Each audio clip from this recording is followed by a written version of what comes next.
Hello everyone, welcome to my channel Chem Insider. So in today's class we are going to discuss about the last topic from our third chapter of class 11, that is about periodicity of certain different properties other than the four we have discussed in the earlier videos.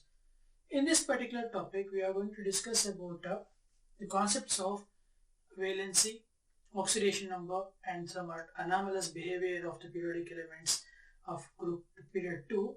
And then we are also going to discuss about the trend of chemical reactivity in case of the periods element present in the periodic table. Now first of all, let us start with the oxidation state and valency. What we usually do is, in this particular condition is, at the present time, we often get confused with valency and oxidation state. One thing you always have to remember is valency and oxidation states are completely different. Okay. Valency is a term which explains the number of electrons present in the valence orbital of a given atom, whereas oxidation state is the formation of cation or anion of a given element when it is binding with or bonding with different elements. Okay. So first of all, what is valency and oxidation state?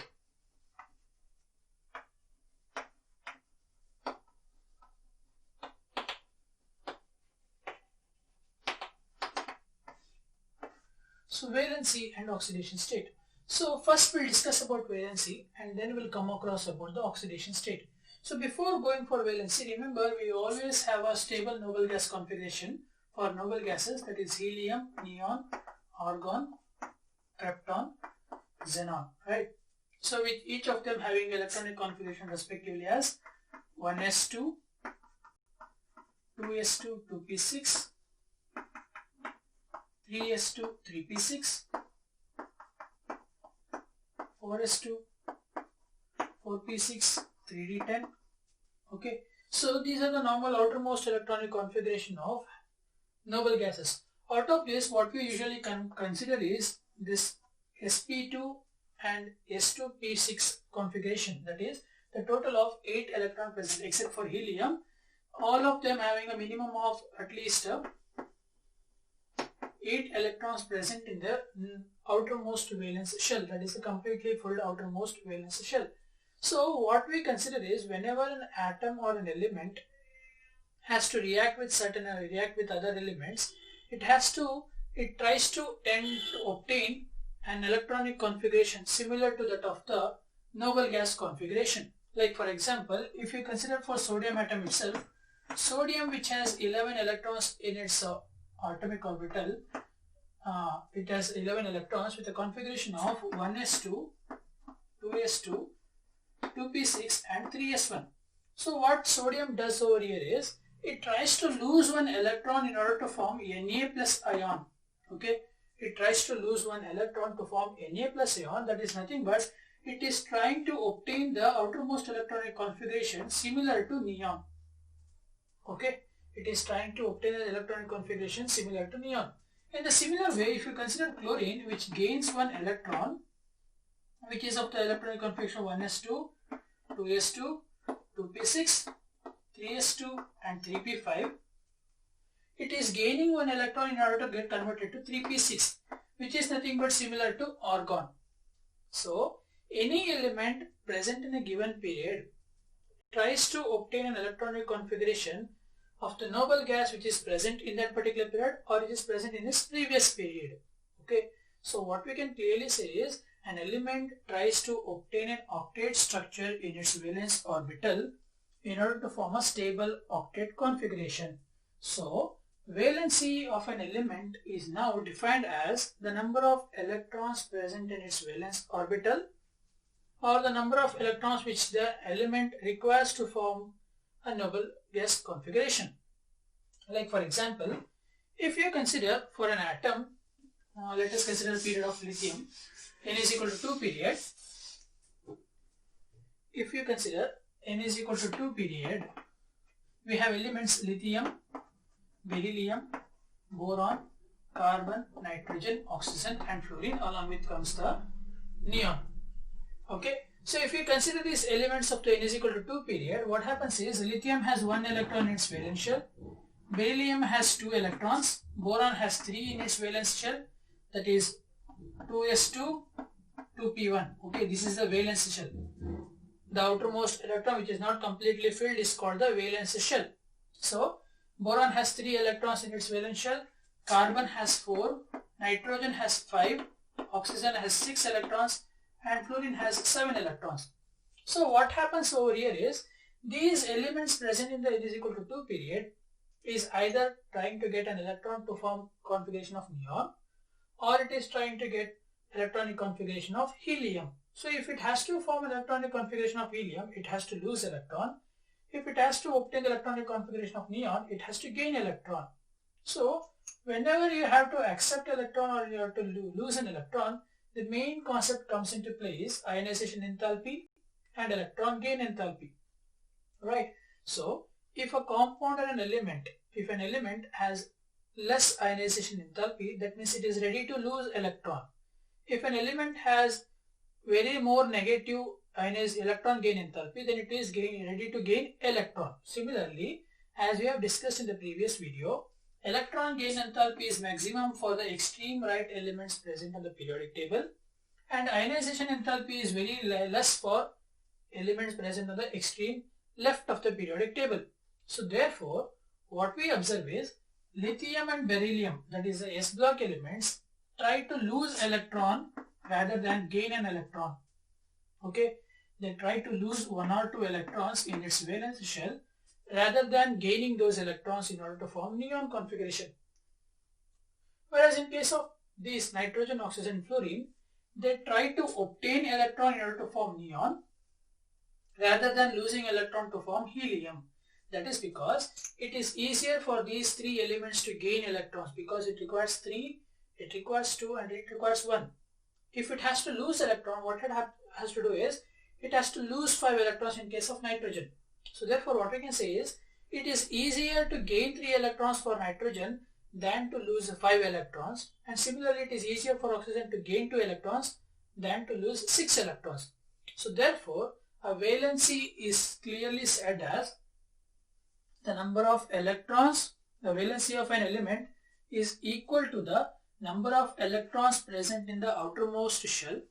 Valency is equal to the number of electrons present in the outermost shell, or it may be equal to the 8 minus number of electrons present in its valence shell. Like for example, if we consider for the extreme left elements of the periodic table, their valency is equal to number of electrons present in valence shell. Number of electrons present in valence shell. These for those which are present in the extreme left of the periodic table, and the valency of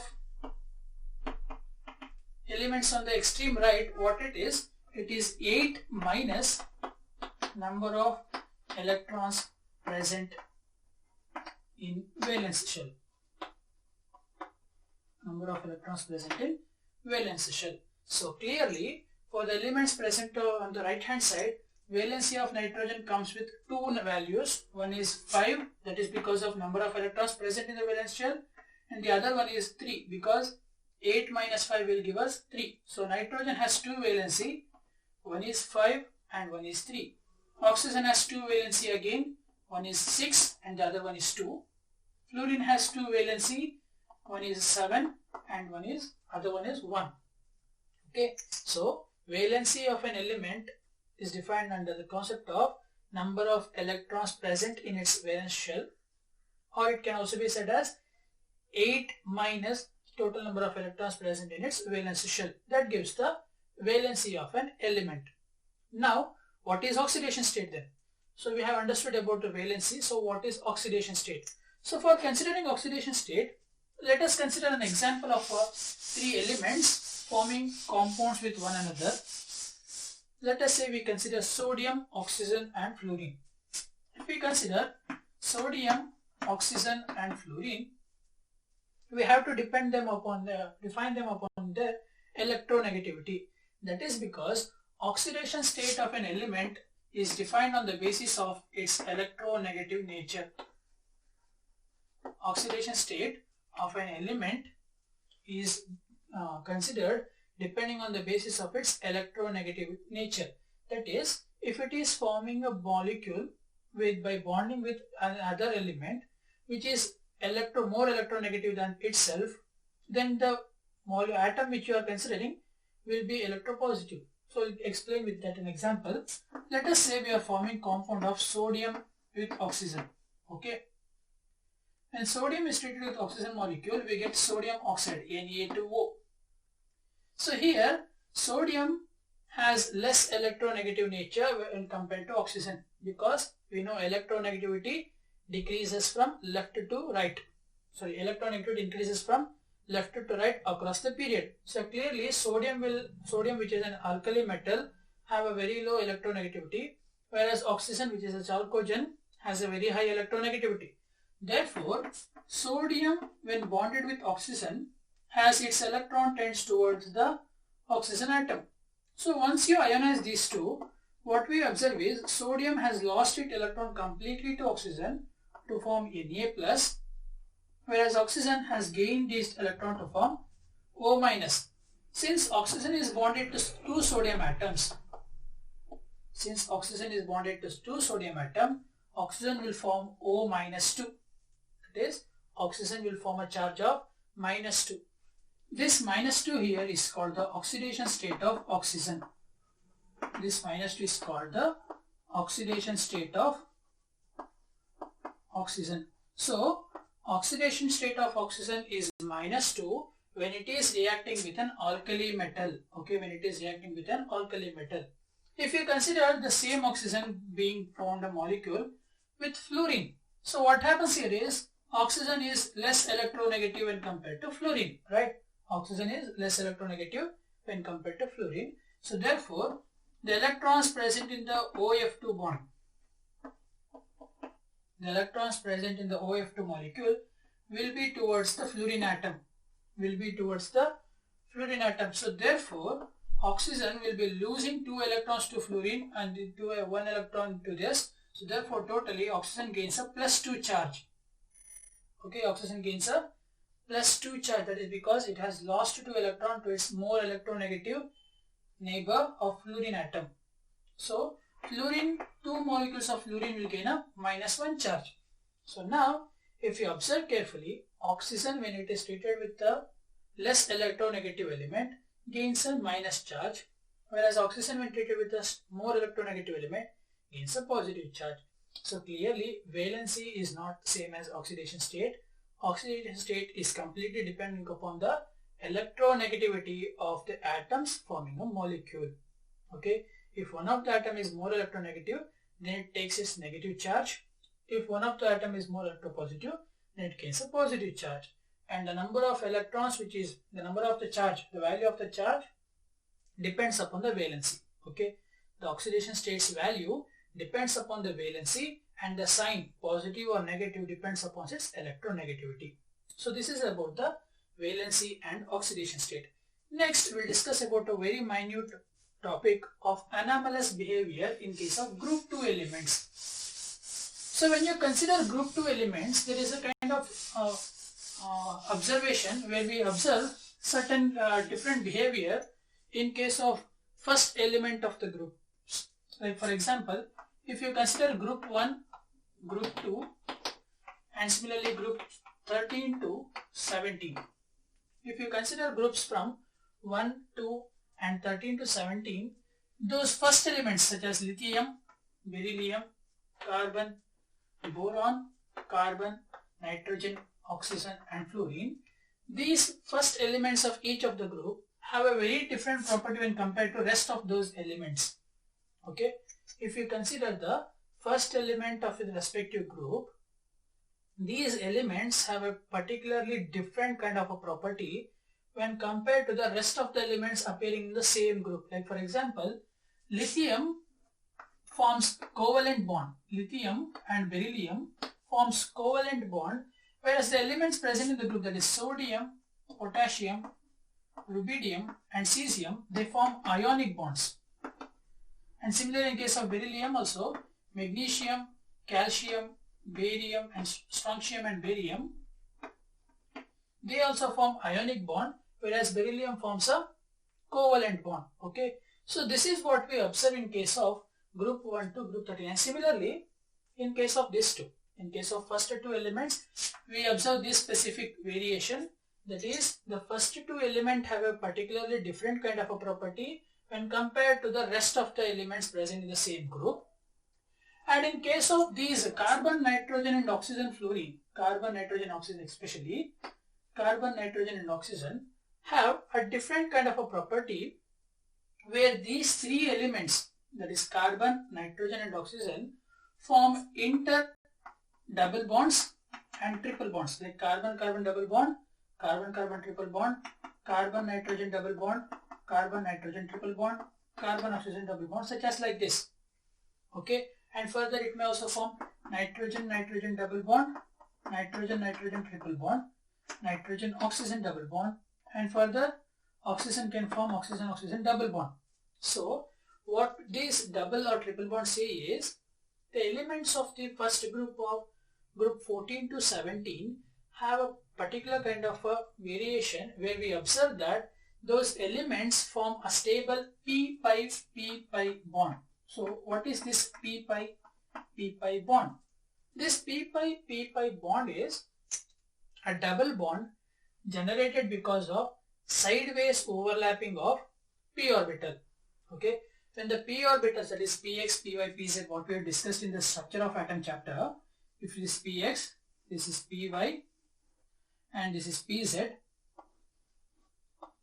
so these overlap sideways to form a pi bond. Usually we come across sigma bond in case of carbon atoms.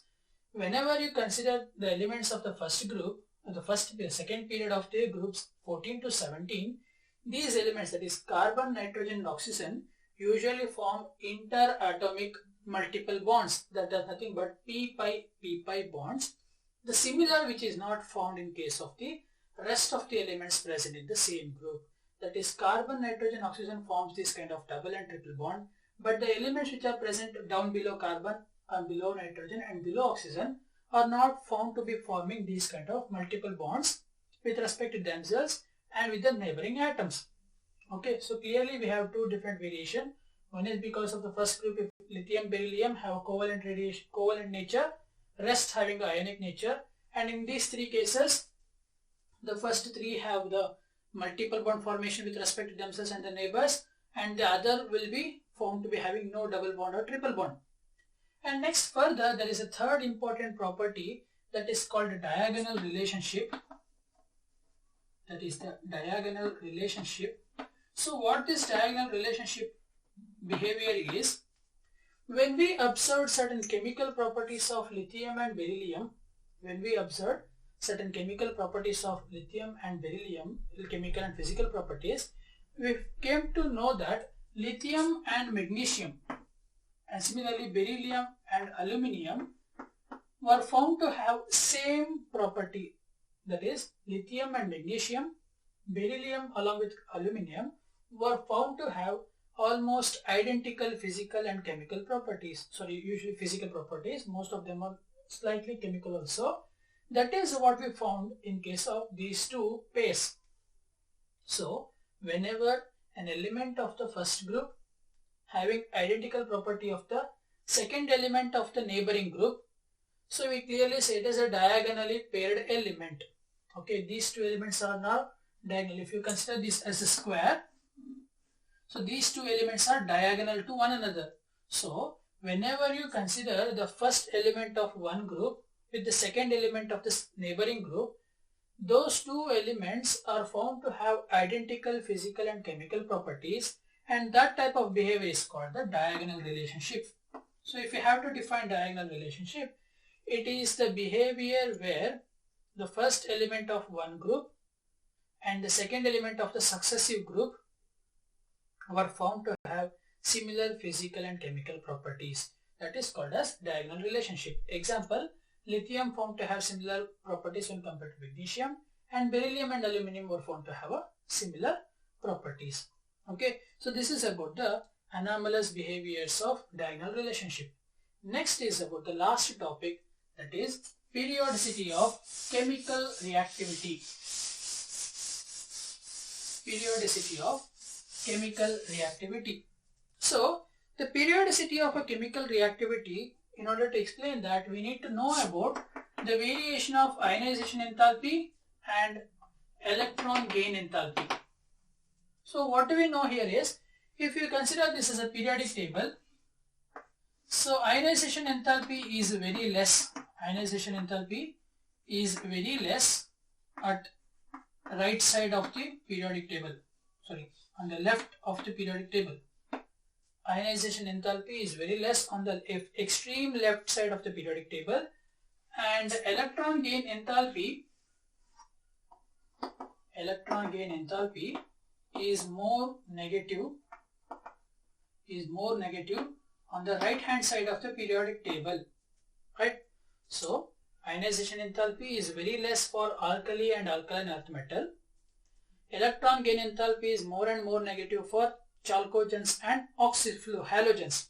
We know that. So now what happens here is, since alkali and alkaline earth metal have a very low ionization energy, they are readily available to lose electron. Okay, since ionization energy of alkali and alkaline earth metals is very less, their electrons can be easily removed. So now we are removing an electron. Okay, in case of the electron gain enthalpy, which is more and more negative for chalcogens and halogens, that means they are readily available for accepting electron. So what we observe over here is, the elements which have a very low ionization energy and the elements which have more negative electron gain enthalpy values are clearly said to be more reactive. Okay, so a chemical reactivity in case of a periodic table completely depends upon the electron gain enthalpy value and ionization enthalpy value. If the ionization enthalpy of an element is very less, then it is said to be more reactive. And also, if the element has a very less more negative electron gain enthalpy, so we can say that it is a good reactive element. So therefore, if to observe the periodic table, what we can say is, chemical reactivity is high on the extremes of periodic table.